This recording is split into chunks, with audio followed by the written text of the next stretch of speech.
Ladies and gentlemen, welcome to this rainy morning to This Week. I am Maria Tudukwe, and this is This Week, the program that reviews major stories on review. Now, coming up on this edition, the ruling party SLPP elects a new executive led by Jimmy Batulosonga as the national chairman. Parliament approved 2025 supplementary budget. A study on Plantain and Yeluboya Islands show urgent need to mitigate effects of climate change on coastal communities. And two of Freetown's oldest cemeteries, Moritown and Ascension Town, are under deplorable conditions. These stories and more are all lined up in This Week today after the quick break.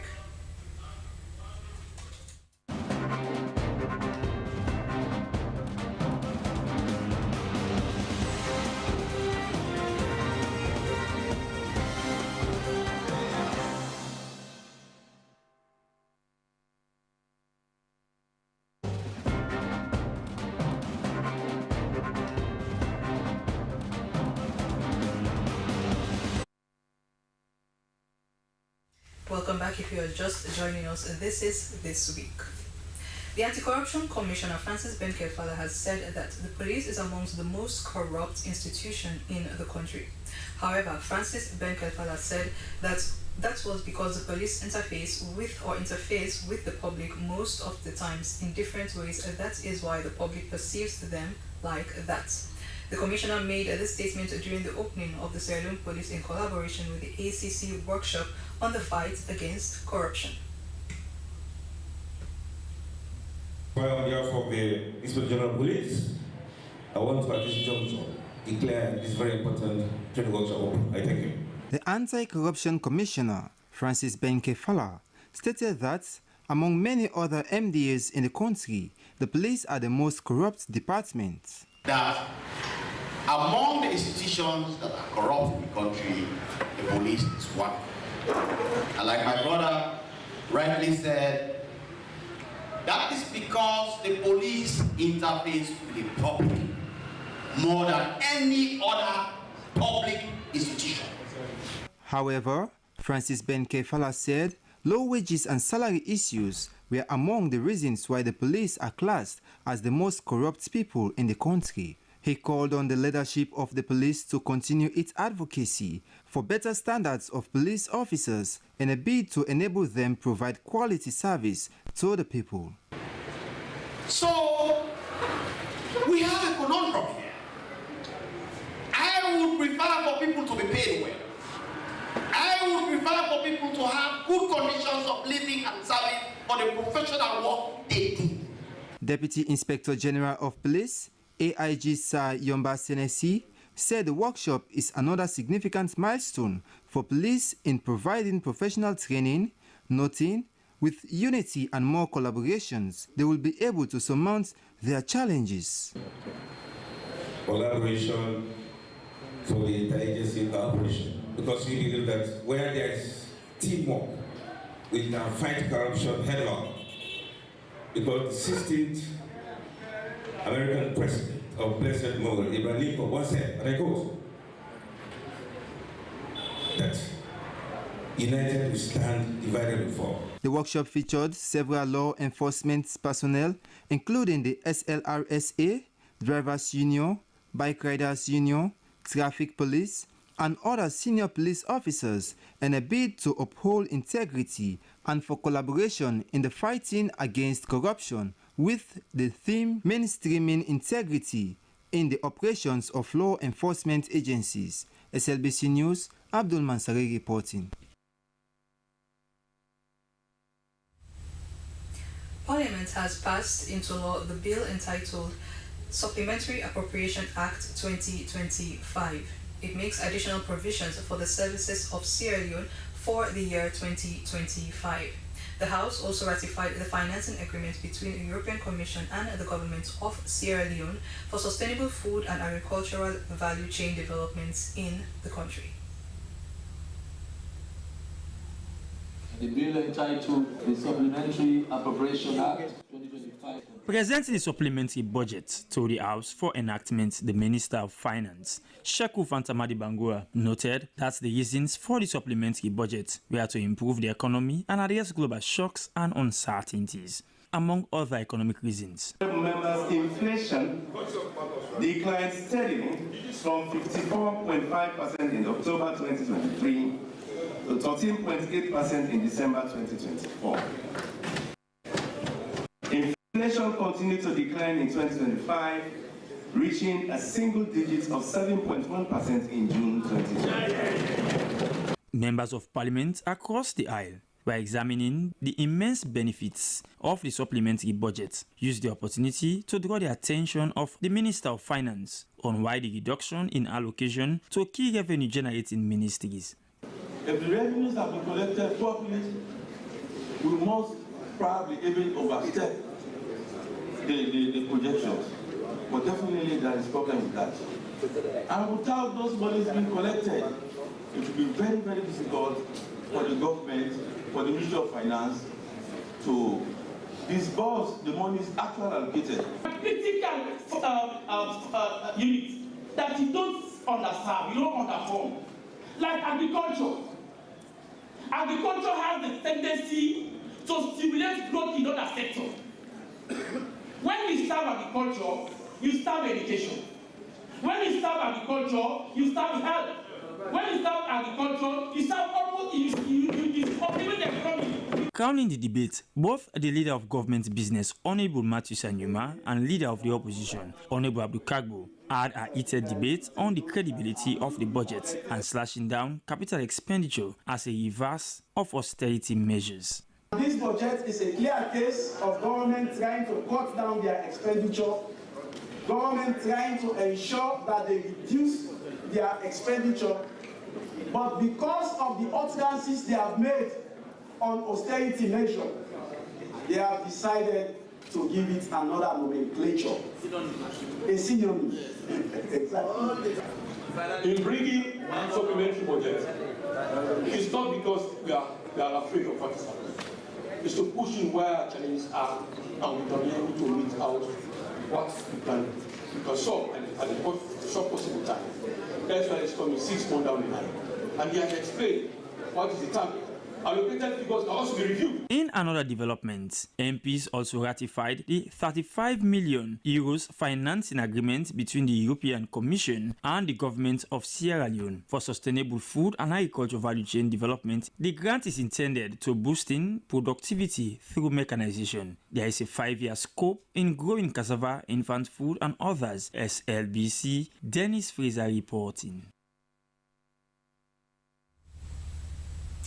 Two of Freetown's oldest cemeteries, Freetown and Ascension Town, are in deplorable conditions as thick grasses continue to grow and cover the burial grounds. The situation has sparked frustration among residents and families of the deceased persons. Now, this brings us more to the deteriorating conditions at Freetown, Ascension Town, as our reporter finds out more.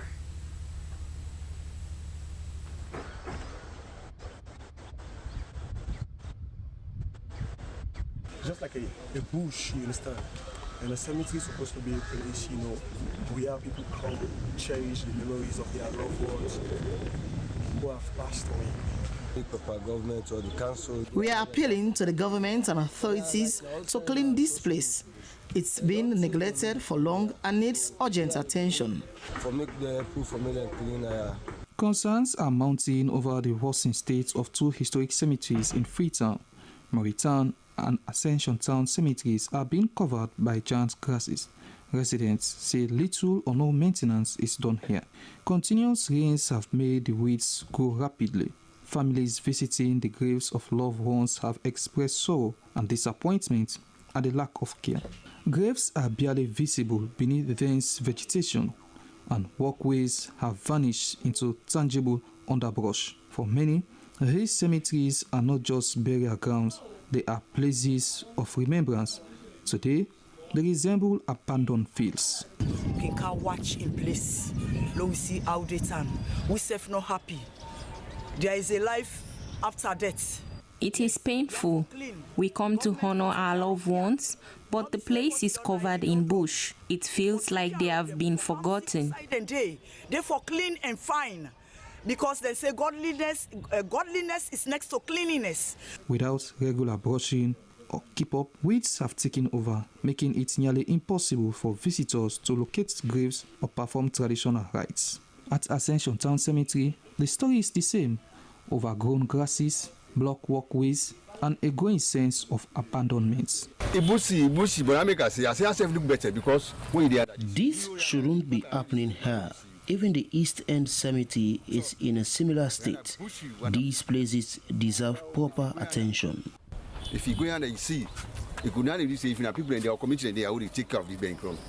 Despite repeated appeals, there has been no official response from municipal authorities, the Freetown City Council. Some residents have begun organizing their own cleanup efforts, but they insist that long-term solutions must come from those responsible. The same situation here at Ascension Town. It is very bushy. I spoke to the caretaker Mohammed Mara. He categorically informed me that he cannot see anything on camera, but he told me that it is over 4 months now and this place has not been cleaned by the authorities. And then he told me that if I want to say anything or I want to do anything, I should contact the media officer for the Freetown City Council. But it is a situation that calls for urgent action, because from what we can see, this is the last destination of every human, every soul who must be here on a single day. So it is better for us to ensure that the needful is being done. For SLBC, I am Mohammed Lamentary, reporting from Ascension Town.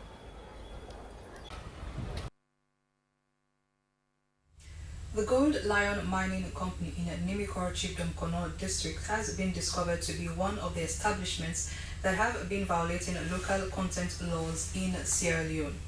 This was made known during an ongoing local content compliance auditing exercise by the Sierra Leone Local Content Agency. Local Content Agency's arrival was like a torch that shed light on the dark areas of Gold Lion Mining Company's violation of local content laws. The light started shining during the introduction when it was discovered that all of the top management staff of the company were Chinese nationals who rely on an interpreter to communicate with the Sierra Leonean staff and visitors. After several hours of the auditing exercise by the local content team, it was realized that Gold Lion Mining Company lacks documents or evidence to prove its adherence to the country's local content laws. Also, no records for local content management team engagement.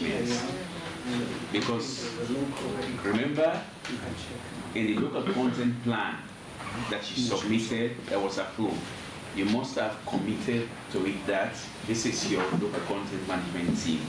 It's expected that that team should be meeting periodically. It was also discovered that the company has done little or nothing in terms of corporate social responsibility activities, skills transfer and training for local staff, among others. The amount of CSR presented as expenditure is not considered as CSR in this case. Which one? For instance, I assume this is in dollar, not leons. Yes. $5,000 was given to the Ministry of Mines. We don't consider that as CSR. As support for Canada. On the sidelines of the auditing exercise, it was also realized that the company has been marginalizing the local staff. This situation prompted the Director General of the Local Content Agency, Fudeba Dabo, to assure the locals of affirmative actions that would change the situation on the ground for them. I want to assure the cross-section of you that are here today on behalf of the locals that the Local Content Agency want to assure you that if what was happening that was then were effective immediately, we will ensure that change comes to this company, Gold Lion Mining Company. Operating in Nimikor Chiefdom Kono district, the Chinese-owned Gold Lion Mining Company is into gold mining activities. Emmanuel Samoa, SLBC.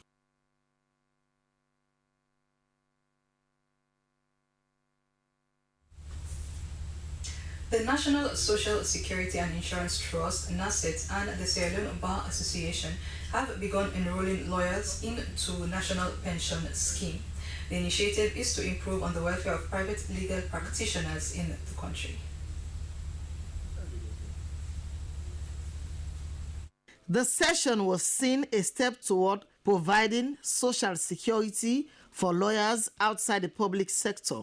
President, Sierra Leone Bar Association, Adama Gento Kamara, linked the pension scheme to a fulfillment of one of her manifesto promises. She said championing the welfare of private legal practitioners was a priority. This, she noted, has become a reality through continuous engagements with NASIT. When I offered myself to serve as president of this noble association, I did so with a deep conviction that the welfare of our members, especially those in private practice, deserves urgent and strategic attention.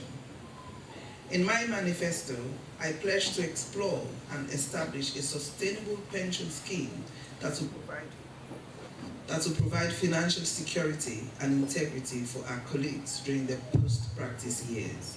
Solicitor General Robert Kowa said it was vital to establish strong welfare systems in the legal profession and transformative step in the right direction. He congratulates the President of the Sierra Leone Bar Association, whose leadership continues to demonstrate vision and commitment to the welfare of its members.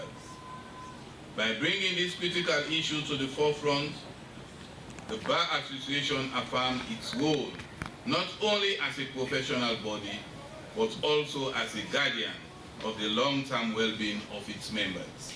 It was also established that the pension scheme will provide a long-term security for legal practitioners operating outside the public sector. The scheme we are putting together starting roadblocks I can clear in terms of our system and processes. But I want to invite practitioners to take the scheme as yours. You listen to Mr. Mami, you listen to your president. And retirement in this country is not anything everybody's longing to us, or all want a long life, no so? Yes. But nobody wants to retire from the work. Why? Because by our nature, by our systems, we can only save when we are compelled to save.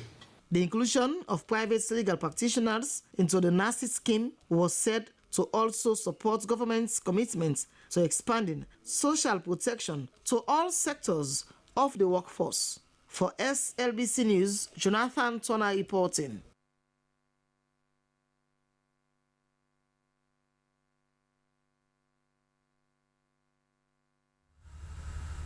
The International Organization for Migration, IOM, and the Environment Protection Agency, EPA, have ended a national stakeholder consultative engagement on a study that is aimed at addressing vulnerabilities due to climate change in coastal communities, using the Plantain and Yeliboya Islands as case study. The study shows that urgent action is needed to mitigate the effects of climate change facing coastal communities.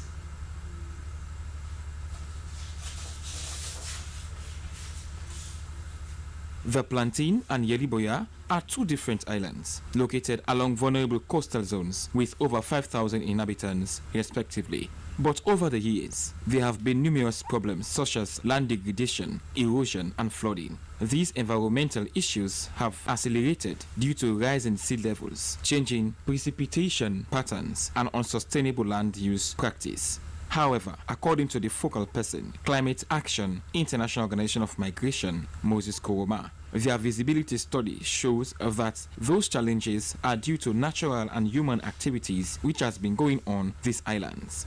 But then we enter so we don't find out say the areas of some people that they live near water or on the island inside water, then they get a lot of challenges with their livelihood, with climate change, with water, with their ambogre, boku in the happy. And then they ambog them people that they live in their community then too much. The Chief Director, Environmental Protection Agency, Sheku Kone, said EPA has been working around the coastal communities while supporting development partners to curtail issues related to climate change. This problem, is it subsidence? Is it sea level rise? Is it coastal erosion that is really affecting our islands? And subsidence means the island, they really sink, like they go underwater.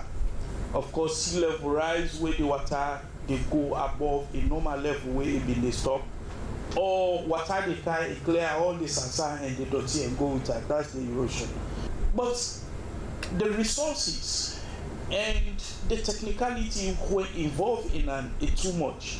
The IOM officer in charge in Sierra Leone, Dr. Pauline Makaya, warned that if action was not taken, these coastal communities will become a story. So it's not by accident that IOM and the EPA partner to see how we can address some of the vulnerabilities that are in plantain and Yelibuya, which I also believe are not unique to these islands and coastal communities, but that we can replicate some of the solutions and some of the tailor-made recommendations that the study will come up with to address the vulnerabilities that are caused by climate change in Sierra Leone. The story revealed that both plantain and Yelibuya, predominantly fishing communities, face a future of limited infrastructure, healthcare facilities, poor roads and drainages. The report, however, suggested for good infrastructure for markets, school and places for religious gatherings, which we are seeing as a reason for the cutting of mangroves and sand mining, as well as provision of cold room for fish. Moses Conte, SLBC.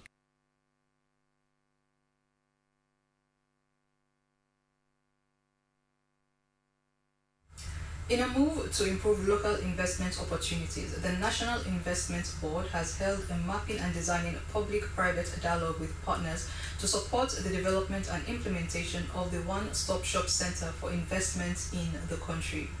The theme for the dialogue is Building a Smarter OSSC One-Stop Shop Center Business Environment, Accelerating Businesses Entry Through Collaborative Reform. Now, the session was held at the Freetown City Council. Is it going to be centralized only in Freetown, or you're going to have the same one-stop shop center in all the NIB offices cut across the county, or just in Freetown?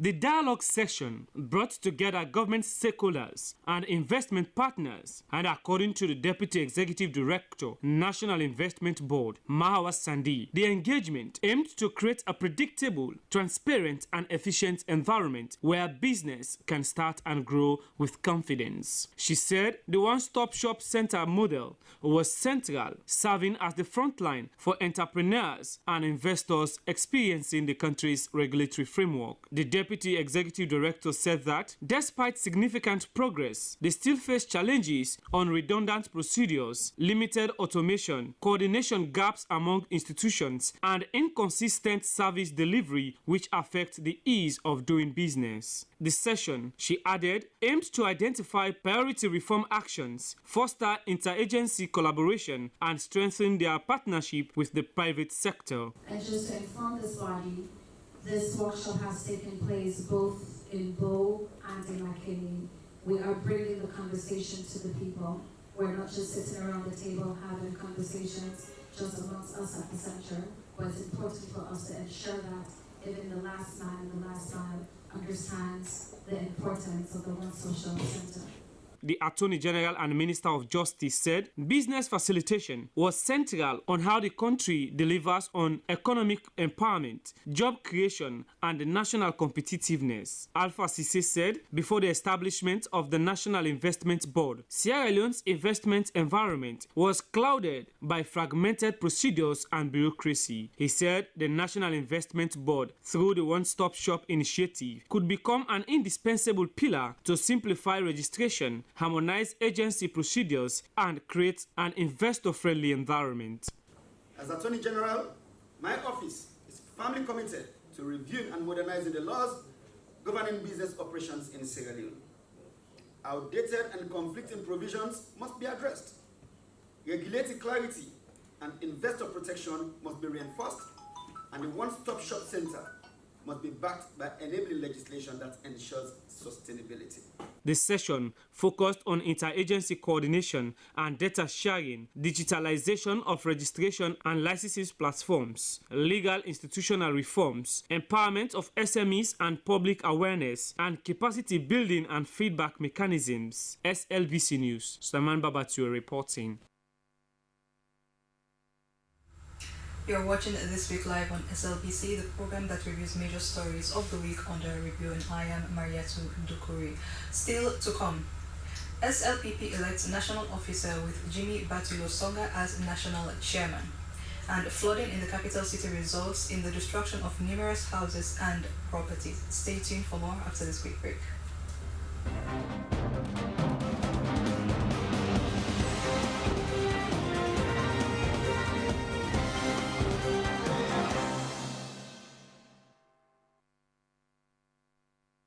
Welcome back, you're watching This Week. The Youth in Politics and Peace Building project has phased out with significant achievements after 2 years of successful implementation in 5 districts. It was designed to foster social cohesion and dialogue for women, youth, and persons with disability, involvement in civic engagements at national and community levels, funded by UN Peace Building Fund.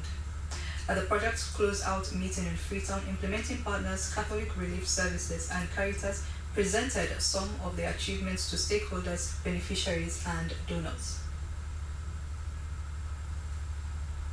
Over the past 2 years, Youth in Politics and Peace Building project created safe spaces for youth to engage in politics constructively, strengthen their capacity in entrepreneurship and leadership, civic responsibilities, and provided beneficiaries with vocational training.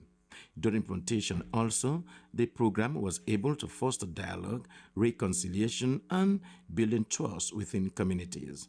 According to the acting project director, Youth in Politics and Peace Building Project, CRS, Fatimata Bangura, key achievements include enhanced participation and representation of youths in governance and decision-making.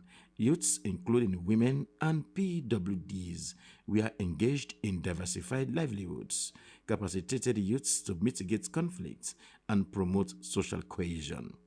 Country Representative Catholic Police Services was impressed by the project impact, stating it has helped to change the lives of the youths in the targeted districts and foster social cohesion. Impact is tangible. We can see the life that has been changed, mainly among the youth. I met and discussed with young women, young ladies, and many of the project participants. And for us, we are proud of the result because it meets our expectation. Alex Sifai Makavori from Caritas Sierra Leone said the project's success was a testament to their collective dedication and collaboration, noting that they have achieved significant milestones in addressing critical issues related to youth engagement in peace building. The UN Peace Building Fund Secretariat Coordinator in Sierra Leone, Arini Limo, said the program sets out 2 broad visions: youth participation in political process peacefully and contribute to peaceful peace-building initiatives in communities. The project, noted, resonated with the UN resolutions on promoting peace and security and women's participation in governance and decision-making processes, noting she was moved by the tremendous successes in the last 2 years of the project implementation phase. Jane Kamara from Monkey Bush community was one of the beneficiaries. So because of this project, we told them, we went out there, we spoke to our colleagues, and today there are a lot of testimony. Other speakers appreciated the number of achievements and lauded the UN Peace Building Fund for the support to the youths of Sierra Leone. Ibrahim Samara, Freetown. On Wednesday, 30th July this year, the PWD community experienced a devastating flooding that resulted in the destruction of numerous houses and properties. This unexpected natural disaster has left residents grappling with the aftermath as they face significant losses. Over a period of 8 hours, the flooding at PWD community was said to be triggered by a combination of heavy rainfall and improper drainage systems. As a result, the streets, the gutters were all submerged and the water levels rose rapidly and destroyed residents' homes, properties and businesses. Families and community youth scrambled to rescue the belongings of victims as water entered their homes. Initial assessment indicates that over 6 houses and other structures were severely damaged or completely destroyed. Fode Kanu, the head of a renowned carpentry workshop at PWD, explained how the floods destroyed his tools and other important materials.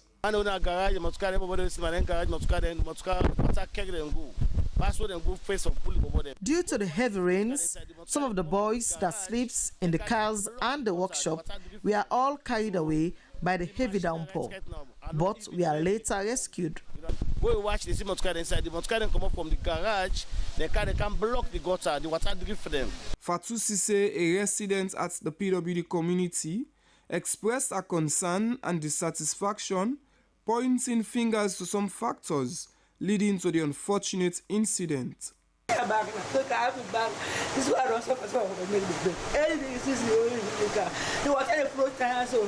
Every year, the rain destroys my house and properties, but this year is really worse because of the way and manner some of the houses were built, and also when a car got stuck at the entrance of my house. Small retaining and they don't make for levels. Because of the heavy rains, we, the youth of the community, have constructed a retaining wall to stop and help prevent the destruction of the water, and we need the help of the government to build better drainage for us in the community. But we self might not go easy. We need government self for help. Then go come put hand for lay this particular destruction we can face it, so stop. The situation of flooding like other places in Freetown recently was a clear call on SLIA to expand drainages where they should, and for people to stop depositing waste into waterways that usually led to overflow of water. For SLBC News in Freetown, Abubakar Kama reporting.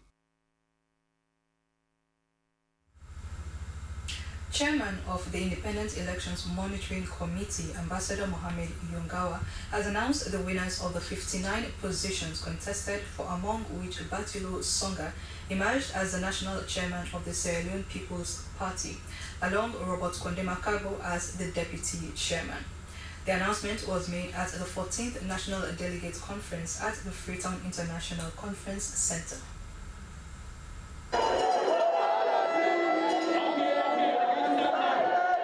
The closing session sparked momentum at the conference hall, coupled with chanting, singing, and last-minute campaigning. Each aspirant was represented by an agent to ensure a transparent outcome. The voting process lasted for 4 hours, followed by sorting out of papers and later counting. At that point, the hall was a bit quiet as delegates were focused with all eyes on the ballot boxes. Attentive delegates followed the counting process from a distance as some read the lips of the elections officers while others revealed how sensitive their eye was. In the midst of the tension and anticipation, the atmosphere was peaceful with no casualty. At the opening of the 14th National Delegate Conference, leader of the Sierra Leone People's Party, President Julius Maada Bio, laid the foundation by admonishing the conference and the delegates to prioritize the party. He informed the aspirant to accept the outcome of the result with faith, citing his defeat at the 2012 elections, which gave him zeal to contest in 2018, where he emerged as president till date.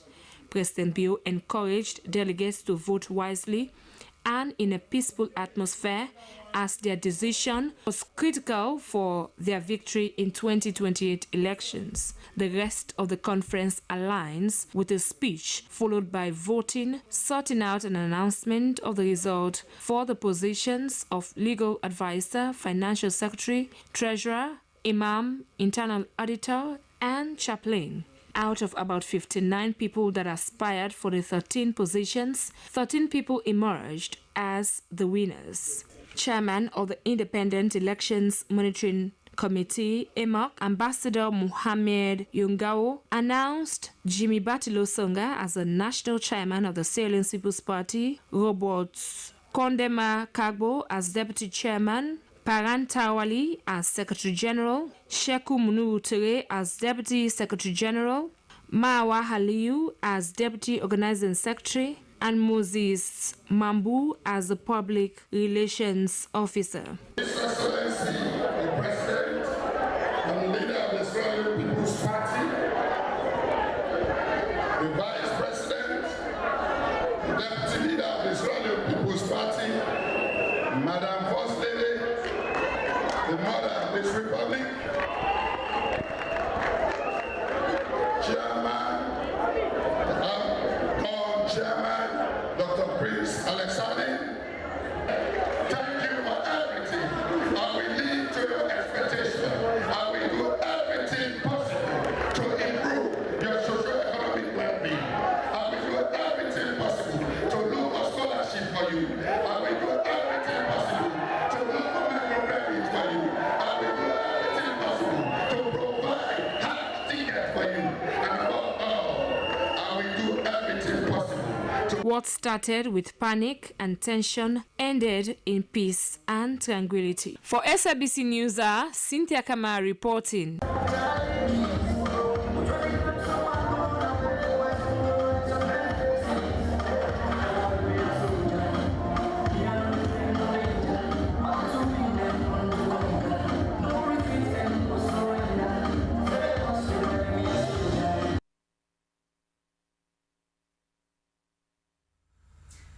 In an effort to protect consumers and ensure safer markets, the National Consumer Protection Commission has waged war against expired products in the country.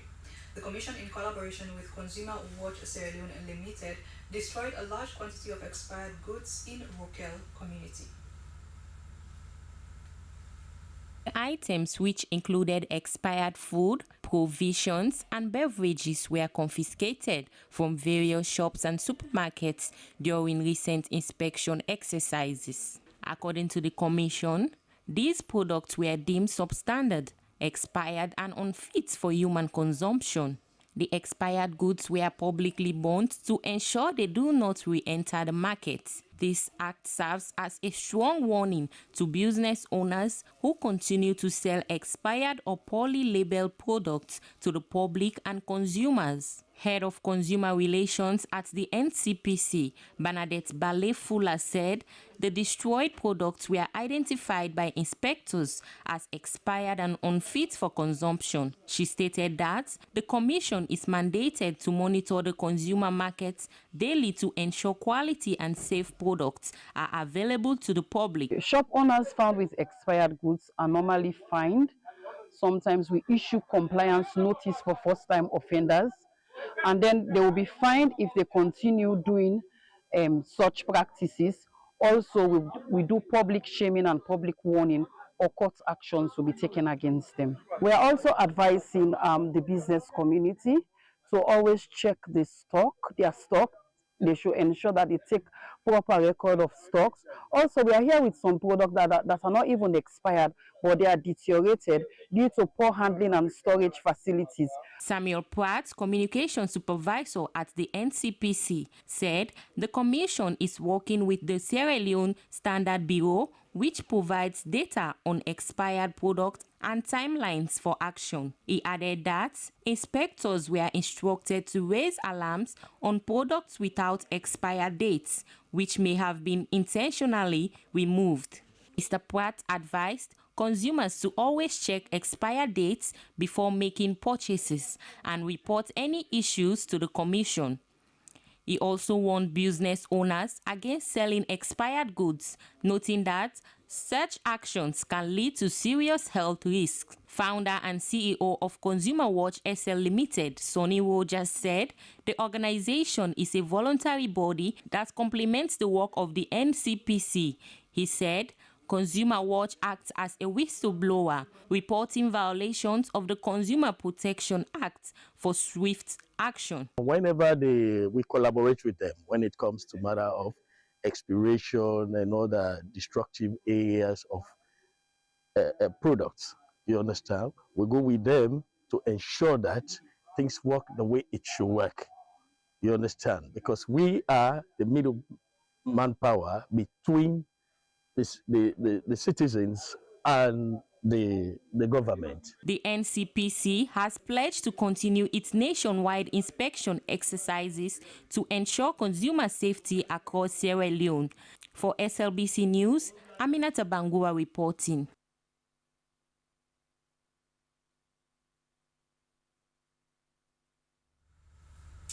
The National Cybersecurity and Coordination Center, NC3, has concluded a stakeholders workshop aimed at advancing the country's cybersecurity infrastructure. The event was held at Freetown City Council and was part of Sierra Leone's broader digital transformation projects. The workshop focused on building capacity and enhancing knowledge to tackle escalating cybersecurity threats, particularly those affecting the financial sector.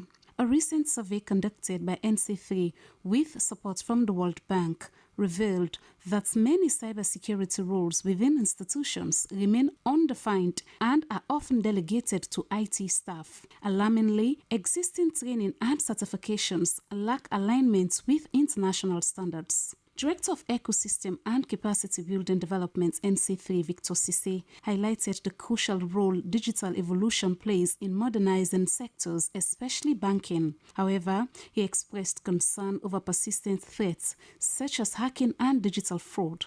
Despite frameworks like the Cybersecurity and Crime Act 2021 and the National Cybersecurity Strategy 2021-2025, Sisse stressed the need for embedding cybersecurity training across both public and private institutions. For now, we actually do have the expertise to make sure that we have law and order in the country, to make sure there are no riots, but then things have changed. Because now we see that the thieves are no longer moving out at night, but rather they are moving during the day to cause a whole lot of other problems, bringing people to riots just through the use of their phones. We want to do our jobs, but we don't have the skill set, we don't know how to do it, because it's no longer physical, it's moved beyond that point. The military has... Project Coordinator at Project Network Solutions, Desmond McFoy, emphasized the importance of introducing cybersecurity topics into school curriculums. He argued that early education is key to equipping the next generation with the skills to address digital threats proactively. What he's doing is to put together this framework, get the support that is required from government, get the funding which is required, and then it's going to be pushed right through, not only in the public sector, right through between the public and the private sectors. These will be new jobs coming in. And with these new jobs coming in, which means people have to learn. You have to be well equipped. You have to be up to the pace so that you can be able to fill in these jobs. It will come to a time very soon that there are certain cybersecurity roles, if you don't have the qualification, you cannot be recruited to it. The session attracted representatives from the banking sector and other key stakeholders, all of whom echoed the urgency of creating robust cybersecurity mechanisms to safeguard institutions and national assets. SLBC News, Aminata Fofana.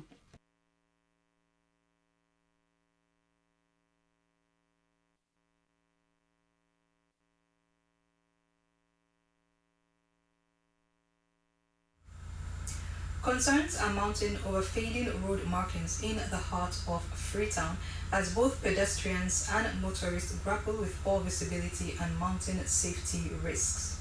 From busy intersections to critical pedestrian crossings, several high-traffic areas in the central business district have lost their markings almost entirely, prompting public outcry and raising questions about the state of urban infrastructure.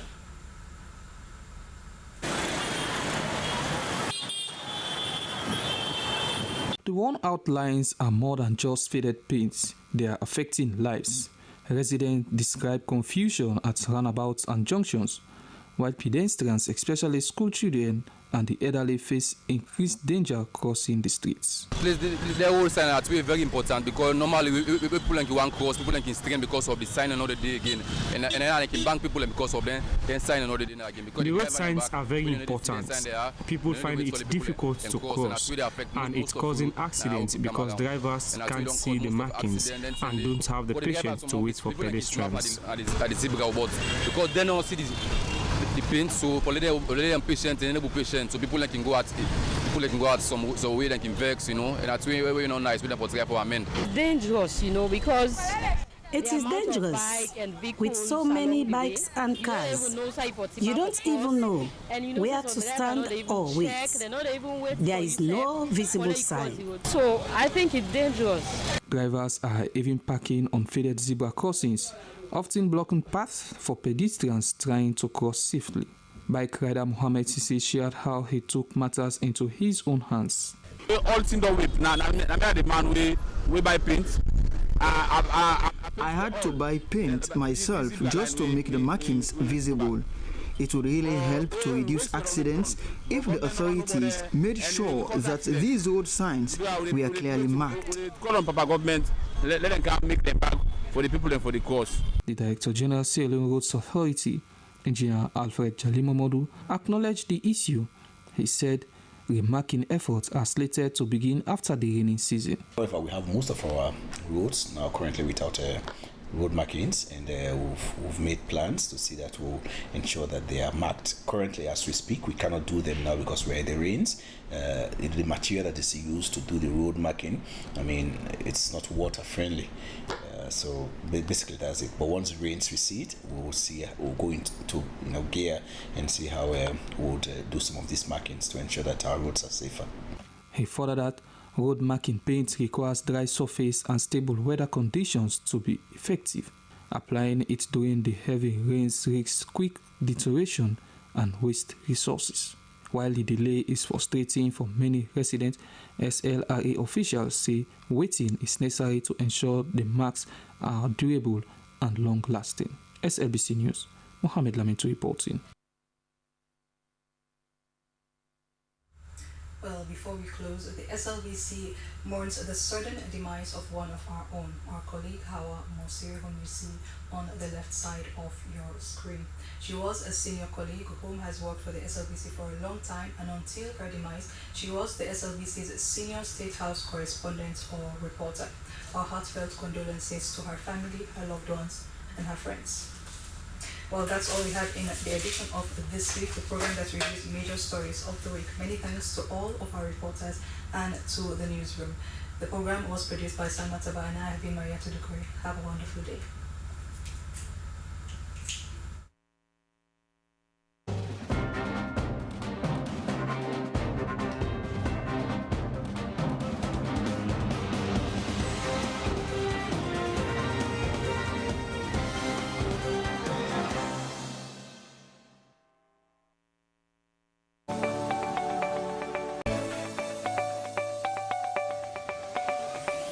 In every city, every town, every village, a student dreams of success. A parent hopes. A teacher prepares.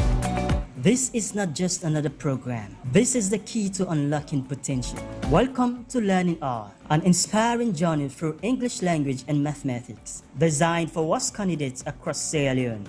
Join us on the Sierra Leone Broadcasting Corporation television. Expert Share.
now revealed in you are Christ. What a beautiful name it is. What a beautiful name it is. You sing.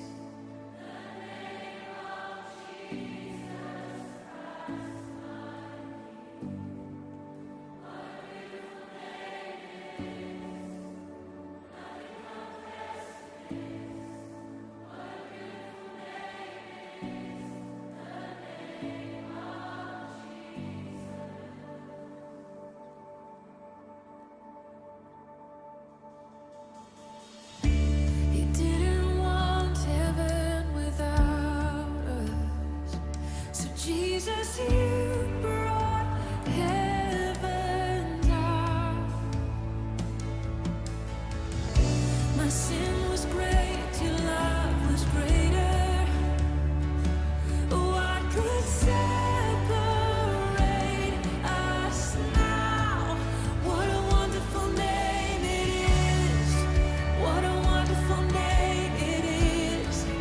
The name of Jesus Christ, my King. What a wonderful name it is.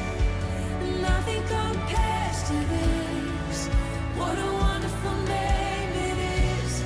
The name of Jesus. What a wonderful name it is. The name of Jesus.